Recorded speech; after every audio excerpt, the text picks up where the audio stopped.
कैसे हैं आप सब। उम्मीद करती हूँ आप लोग अच्छे होंगे। आज आपकी विज्ञान यानी साइंस की वर्कशीट आई है, पहले से अच्छे से लेबल की कर लीजिए, क्योंकि ये विज्ञान की है तो इंग्लिश मीडियम और हिंदी मीडियम दोनों में बनाऊंगे। डेट, अपना नाम, अपने टीचर का नाम सब आप लोग लिख लीजिए। आज हम लोग गति के बारे में पढ़ने वाले हैं। गति का मतलब होता है कि जब भी हम ज़रा सा भी मूवमेंट करते हैं, ज़रा सा भी डिस्टेंस कवर करते हैं, यानी कि गति कर रहे हैं। ठीक है, तो गति के अलग अलग प्रकार हो सकते हैं, जैसा कि आपको दिया गया है। सरल गति हो सकता है, वृत्तुल गति हो सकता है, इसके अलावा आवृत्तुल गति हो सकता है। ठीक है, ये तीन आपके मेन प्रकार हैं जो गति के हैं।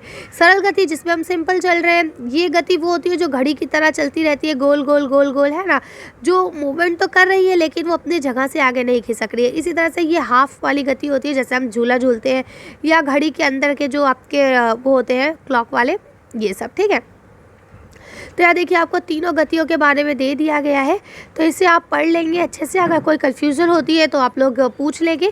फिलहाल यहाँ क्वेश्चन दिए गए, हम इन क्वेश्चंस को पढ़ लेते हैं। तो लिखा है स्वयं को जांचिए। पहला क्वेश्चन लिखा है तीन प्रकार की जो गति है उनके नाम लिखिए और प्रत्येक के दो दो उदाहरण दीजिए। तो चलिए इसका आंसर देख लेते हैं। तो देखिए सबसे पहले आपकी गति होती है जो एक सीधी रेखा में होती है ना, जैसे कि आपका, अब इसका जवाब क्या हो जाएगा, जैसे कि सड़क पर चलते हुए, वाहन, किसी चीज़ को ऊपर या नीचे उठाना या ले जाना।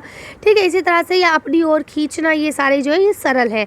अब आपकी वृत्त आकार की बात करें तो जैसे सर्कुलर, उसमें घूमना, है ना, या फिर आपका क्या होता है कि किसी चीज़ के मतलब गोल गोल वाले, है ना। तो यहाँ मैंने आपको सबके एग्जाम्पल दे दी है, आप इसे कर लेंगे। जैसे अब यहाँ पे देखिए घड़ी के लोग जो होते हैं, यानी ऐसे करके जो घूमते रहते हैं, घंटा जिसे हम बोलते हैं, या झूला झूलना, ये सारे आपके दोहल गति के उदाहरण है, तो इसे आप कर सकते हैं। चलिए अगला क्वेश्चन पढ़ते।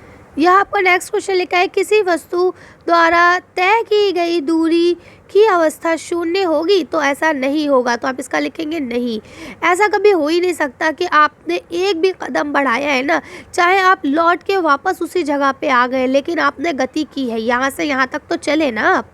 तो इस तरह से इसका मतलब ये हुआ कि कभी भी किसी भी वस्तु की जो तय की गई दूरी है वो शून्य नहीं हो सकती। ठीक है, तो बस आपको आंसर इसका नहीं लिखना है, क्योंकि यहाँ पे इन्होंने कारण नहीं पूछा है जो आपको एक्सप्लेन करना पड़े। अगला क्वेश्चन देखते हैं। यहाँ लिखा है यदि आपके घर और आपके स्कूल के बीच की दूरी 2 किलोमीटर है।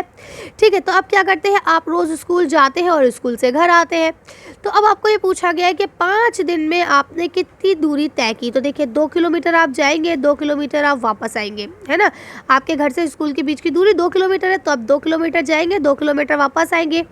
ठीक है, तो इसका मतलब एक दिन में तो आपने 4 किलो दूरी तय कर ली, 4 किलोमीटर। तो अब ये बताना है कि 5 दिन में कितनी तय करेंगे। तो चलिए इसका आंसर देखते हैं। आप ऐसे लिखेंगे कि डिस्टेंस यानी दूरी, होम टू स्कूल या स्कूल टू होम, यानी घर से स्कूल और स्कूल से घर, है ना।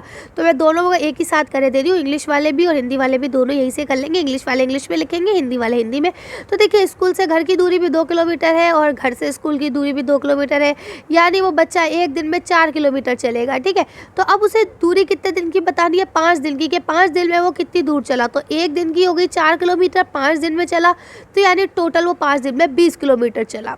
ठीक है ना, तो इस तरह से आपको आंसर लिखना है 20 किलोमीटर। इसी तरह से लिखेंगे जैसा कि ये मैंने आपको दिखा दिया है। चलिए आगे बढ़ते हैं। आपका लास्ट क्वेश्चन यहाँ दिया गया है पृथ्वी लगातार घूम रही है और गति कर रही है। तो इसका अर्थ क्या ये हुआ कि पृथ्वी पर जो पेड़ है वो भी गति कर रहे हैं, क्यों और क्यों नहीं। तो देखिए अगर मैं आपको बताऊं तो वैसे तो पेड़ अपनी जगह पे स्थिर है, वो तो गति नहीं कर रहे, लेकिन क्योंकि पृथ्वी की यहाँ बात हो रही है, तो क्योंकि पृथ्वी जब गति कर रही है तो पेड़ भी गति कर रहे हैं, हम भी गति कर रहे हैं। इस पृथ्वी पर मौजूद हर चीज़ गति कर रही है। कैसे कर रही है, क्योंकि भाई जब बेस घूम रहा है, जो तल है, जो आपका मतलब बेस है, वो ही घूम रहा है, तो फिर हम कैसे कह सकते हैं कि हम गति नहीं कर रहे हैं, है ना। यानी जब पृथ्वी घूम रही है तो पृथ्वी पर लगी हुई हर चीज़ घूम रही है, हर चीज़ मूवमेंट में है। तो चलिए इसका आंसर देख के वीडियो फिनिश करते हैं। तो आप इसका आंसर लिखेंगे हाँ, पेड़ भी गति कर रहे हैं, क्योंकि पेड़ लगे तो पृथ्वी पर ही है ना, यानी वो हवा में तो है नहीं जो वो गति ना कर रहे हो। तो जब पृथ्वी घूम रही है तो पेड़ भी घूम रहे हैं। ठीक है, चलिए तो आज की वीडियो को हम यही खत्म करते हैं। आज की वर्कशीट में बस इतना ही। अगर आपको हमारी वीडियो पसंद आई हो तो प्लीज़ इसे लाइक और शेयर करें।